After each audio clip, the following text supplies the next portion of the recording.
उद्या बुधवारी 18 मार्चला आलेली आहे फाल्गुन महिन्यातील अमावस्येची तिथी. अमावस्येच्या तिथीला आपल्या पितरांना सद्गती मिळावी यासाठी काही महत्त्वपूर्ण उपाय आणि आपल्या पितरांची सेवाही केली जाते. या दिवशी आपण आपल्या पितरांची जी काही सेवा करत असतो तर त्यामुळे आपल्या पितरांचा भरभरून आशीर्वाद आपल्याला मिळत असतो. आपल्या पितरांना मोक्ष यामुळे मिळत असतो.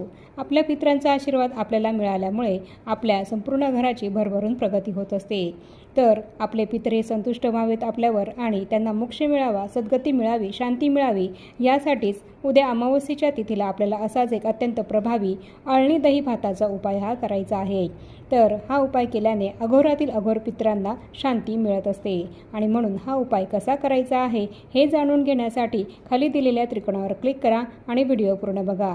आणि व्हिडिओमध्ये सांगितल्याप्रमाणे तुम्हीसुद्धा उद्या हा उपाय अवश्य करा. यामुळे तुमच्या पितरांचे आशीर्वाद तुम्हाला प्राप्त होतील.